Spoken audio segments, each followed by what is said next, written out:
Hello friends, आप सभी का स्वागत है आपके अपने यूट्यूब चैनल साल्ट इंस्टीट्यूट में। तो फ्रेंड, मैं आज इस वीडियो के माध्यम से बताऊंगा कि अगर आप कंप्यूटर सेंटर खोलना चाहते हैं तो आपको कौन कौन सी मान्यता लेनी होगी और कौन कौन से रजिस्ट्रेशन कराने होंगे, कितने कंप्यूटर लगाकर हम कंप्यूटर सेंटर स्टार्ट कर सकते हैं और कितना आपका बजट होना चाहिए जो आप एक कंप्यूटर सेंटर को खोलना चाहते हैं। मान्यता से लेकर कंप्यूटर में जो इक्विपमेंट लगते हैं उन सभी को लेकर जो अमाउंट लगेगा वो कितना होना चाहिए। और अगर आप कंप्यूटर सेंटर खोलना चाहते हैं तो आप जहां से भी मान्यता ले रहे हैं तो उसके लिए आपकी क्या क्वालिफ़िकेशन योग्यता होनी चाहिए, इन सभी पर बात करेंगे। ऐसे बहुत सारे सवाल होंगे जो आपके मन में चल रहे होंगे। चलिए तो वीडियो को स्टार्ट करते हैं, लेकिन उससे पहले अगर आपने हमारे YouTube चैनल को सब्सक्राइब नहीं किया है तो सब्सक्राइब कर लें और बेल आइकन के ऑल पर आप क्लिक कर दें ताकि नेक्स्ट वीडियो जो भी आपको इस चैनल पर उपलब्ध होगी आपको तुरंत उसकी जानकारी मिल जाए। चलिए तो हम जानते हैं, आपके सारे सवालों के हम जवाब देंगे। आपके मन में अभी भी ऐसा कोई सवाल चल रहा है तो हमारे वीडियो को आप लास्ट तक ज़रूर देखिएगा, नहीं तो पूरी जानकारी आपको नहीं मिल पाएगी। तो चलिए वीडियो में आगे बढ़ते हैं। तो फ्रेंड, अगर आपने इंस्टीट्यूट या सेंटर खोलने की सोची है तो सबसे पहले बात होती है कि हम कौन कौन से रजिस्ट्रेशन कराएं। तो देखिए, जो भी रजिस्ट्रेशन के तरीके हैं वो मैं आपको इस वीडियो के माध्यम से बताने जा रहा हूं। बाकी आपकी मर्ज़ी है आपको कौन सा रजिस्ट्रेशन करवाना है। सबसे पहले आप रजिस्ट्रेशन जो आप करवाने की सोच रहे हैं तो 3 ऑप्शन है आपके पास। 3 ऑप्शनों में जो भी है उसमें सबसे पहला ऑप्शन है सोसाइटी रजिस्ट्रेशन। सोसाइटी का रजिस्ट्रेशन जो होता है वो सोसाइटी एक्ट के माध्यम से होता है। उसमें आपको 7 लोगों की ज़रूरत होती है, यानी 7 मेंबर्स की ज़रूरत होती है। फिर आपकी एक संस्था बन जाती है। संस्था बन जाने के बाद उसका रजिस्ट्रेशन आपको कराना पड़ता है, तो वो आप करा लेंगे। सवाल ये भी आता है कि अगर 7 लोग हमारे पास नहीं हैं तो फिर क्या? तो फिर आप एक ट्रस्ट बना सकते हैं। आप एजुकेशनल ट्रस्ट बना सकते हैं। ट्रस्ट में आपको केवल 3 मेंबर्स की ज़रूरत पड़ती है। तो ट्रस्ट के माध्यम से भी आप इंस्टीट्यूट या कंप्यूटर सेंटर खोल सकते हैं। तीसरा रजिस्ट्रेशन है वो है प्राइवेट लिमिटेड कंपनी, तो आप इसको भी करा सकते हैं। तो ये तीनों रजिस्ट्रेशन जो मैंने आपको बताए हैं, यानी सोसाइटी, ट्रस्ट या प्राइवेट लिमिटेड कंपनी, तो आपको इन तीनों में से एक ही रजिस्ट्रेशन करवाना है। ये नहीं कि आप सोचें कि तीनों रजिस्ट्रेशन करवाने पड़ते हैं, तो आपको कोई एक रजिस्ट्रेशन ही कराना है। जिसमें भी आप सूटेबल हों आपको करवाने के लिए वो आप करवा सकते हैं, या फिर जो आपको सबसे अच्छा लगे वो आप करवा सकते हैं। तो रजिस्ट्रेशन होने के बाद आपको ISO सर्टिफाइड करवा लेना चाहिए अपने संस्था को। तो हम जानते हैं ISO सर्टिफाइड क्यों कराना होता है। ISO सर्टिफाइड कराने से हमारे सेंटर और इंस्टीट्यूट की वैल्यू बढ़ जाती है तथा हम ISO सर्टिफाइड सर्टिफिकेट स्टूडेंट को प्रोवाइड करा सकते हैं। अगर आपके सेंटर से पढ़ा हुआ स्टूडेंट कहीं भी इंडिया के बाहर भी जाएगा तो आपका वह सर्टिफिकेट इंडिया के बाहर भी वैलिड होगा और स्टूडेंट को कोई दिक्कत नहीं होगी और स्टूडेंट को जॉब भी आसानी से मिल जाएगी, क्योंकि ISO सर्टिफाइड सर्टिफिकेट की वैल्यू हर एक देश में होती है।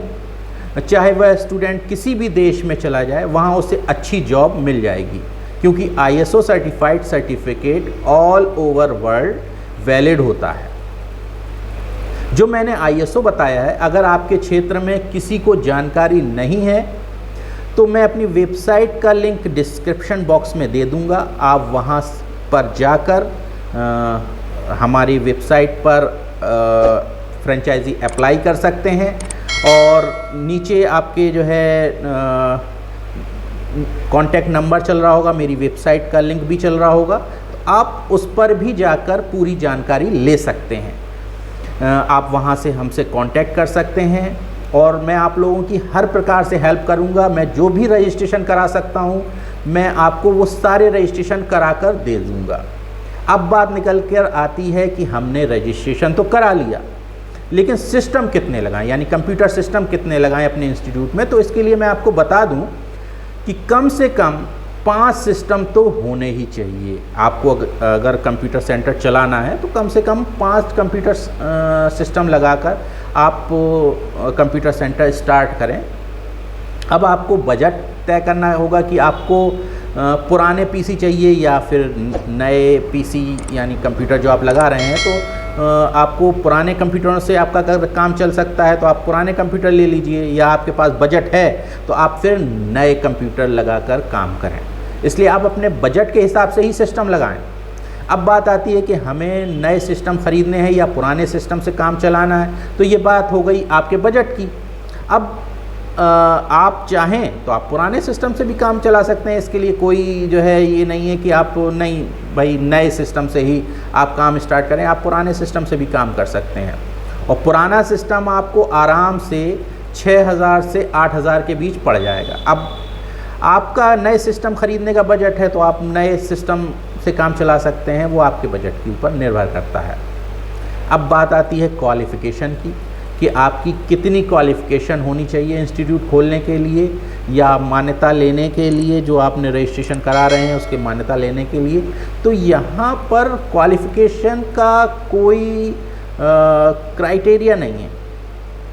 आप जो है 12वीं पास भी हैं तो आप संस्था की मान्यता ले सकते हैं, आपका काम चल जाएगा। यदि आप ग्रेजुएट हैं तो और अच्छा है, आप MCA हैं, BTech हैं, PGDC हैं, तो जो भी आप किए हैं वो चल जाएगा। यहाँ कोई क्राइटेरिया निर्धारित नहीं है, तो आप आराम से इंस्टीट्यूट खोल सकते हैं, दिक्कत की कोई बात नहीं है। लेकिन आपको अगर कंप्यूटर में नॉलेज होगी तो और अच्छा होगा, ताकि आप अच्छे से मैनेज कर पाएंगे और आप कंप्यूटर सेंटर में पढ़ा भी सकते हैं।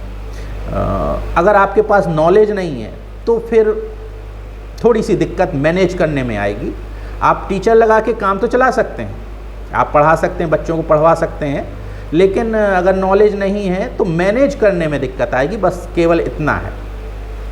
इसलिए अगर आपने कंप्यूटर का कोई भी कोर्स किया है और आपको कंप्यूटर के क्षेत्र में अच्छी जानकारी है तो आपको जल्दी सफलता मिल सकती है।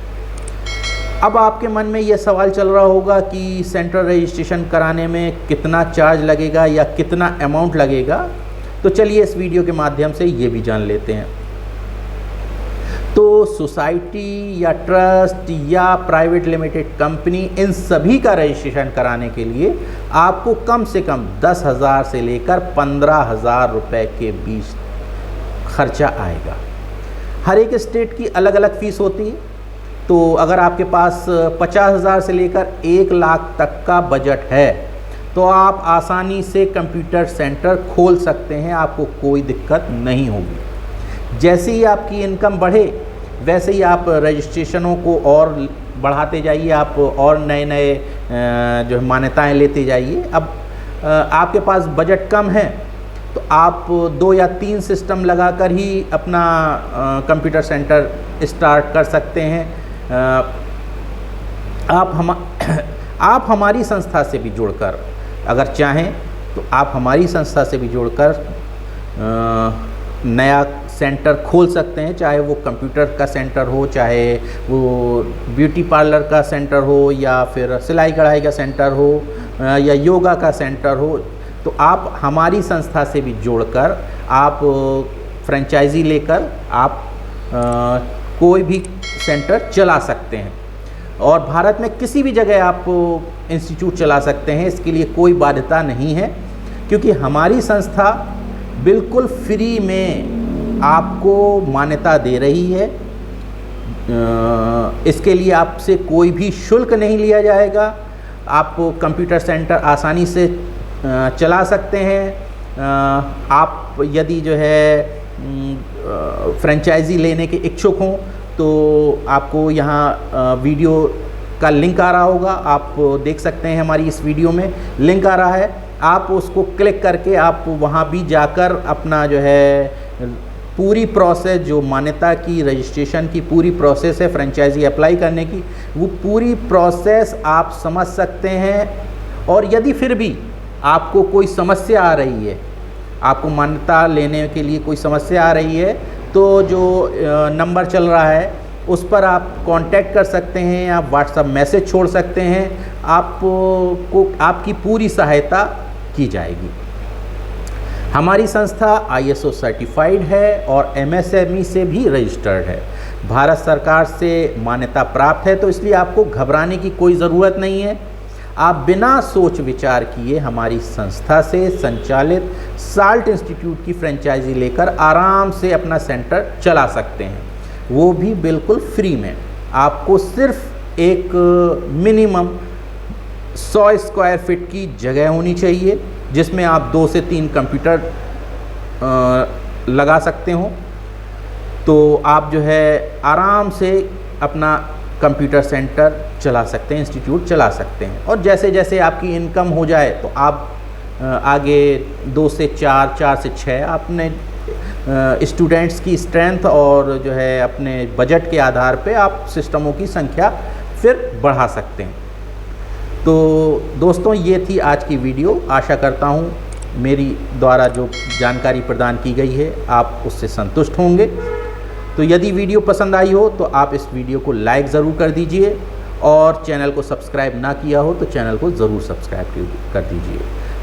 तो देखते रहिए हमारा YouTube चैनल। तब तक के लिए जय हिंद।